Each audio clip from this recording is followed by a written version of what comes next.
St. Louis and the grassroots racing, you're really familiar with it, with Kenny Schrader and Rusty Wallace. This is a great racing town, isn't it? It really is. We had a lot of good drivers, mechanics, people. Must be very automotive deal here. They come south, they come to NASCAR and check in, and they've sometimes had some really good deals. I know I've had to race against Rusty and a bunch of them boys, and they're pretty daggum tough. They learn pretty good out here.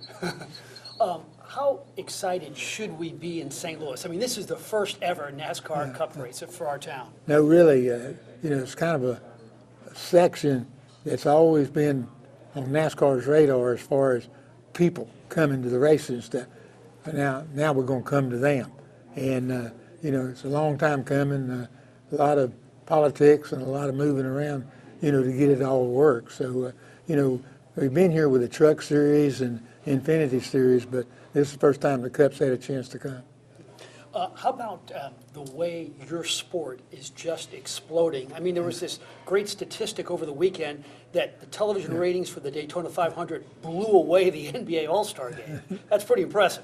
Well, yeah, it's kind of a deal that, the last couple of years, COVID-19 just knocked everybody in the head.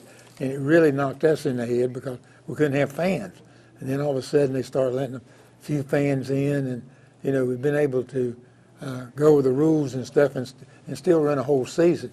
And this season, things have opened up 50% better than they were at the end of last year. And it's almost wide daggum open now. So hopefully it's going to be the same way here. How about the new next generation car? What are your thoughts on that one? Well, they first started with stock cars back in 1949, I guess. And they just kept modifying stock cars and finally run out of modifications. So NASCAR said, okay, we're just going to start a new deal. And this is 72, 73 years, something. And we're just starting with a completely new design for a car. Independent suspension stuff, more electronics, more like what the cars that you drive up and down the road. They're not like them, don't get me wrong, but they're using the same technology and stuff on these cars where some of the cars we've run in the past have been history, I guess. What about the talent of the drivers? Like in many sports, you'd say basketball players are better now than they were 20 or 30 years ago. What about drivers? Are they better? They're in better shape, okay, because all of them's got a trainer. They work out, they do all this kind of stuff. So from that standpoint, but what NASCAR's done over the years is made the cars safer. And that, I don't know if that gives the driver a little bit more confidence that he can be a little bit more careless or whatever. But, it's hard to compare what happened 10 years ago or 20 years ago with a talent. Same way in football or baseball. Yeah, they're doing great now, but how would they have done under other circumstances, and how would those guys back there that was so good, where would they be now? So there's no comparison. I want to get a quick thought about your unbelievable career with 7 NASCAR championships, 7 Daytona 500, 7 Cup championships. What do you attribute your greatness to? Why were you so successful? Come along at the right time, under the right circumstances, with the right people. It was a family business. My dad ran the very first race in 1949, and we've been in the racing business ever since. And, I came along and run, my son come along, got a grandson running. It's just been a family business. And we came along at a time that NASCAR was growing, and our competition was all working out of a garage behind their house.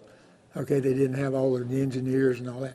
So our garage was as good as anybody else's. So, and it didn't take that much money to make everything work at that time. You just worked hard. The guys that come up with a trick, you'd see it and you'd have a better trick next week. And that's what caused competition. But in the car, you had great skills. You had great hand-eye coordination and reaction. Well, we had such good people working around. I had so much confidence in the car that I could do things I probably shouldn't have been doing and get by with them. So, again, timing was everything. And then a final thought. At its best, when you were winning all those championships, what was that high like? Can you describe what it was like? I never looked at it that way.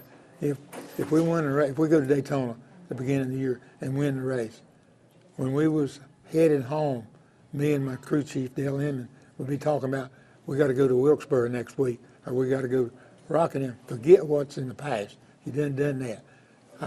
Our deal was to go win the next race, and that was just our philosophy, and it worked for a long time. You sound like Bill Belichick, the great coach. It's on to Buffalo for the next week. Whatever's next is what we got to conquer.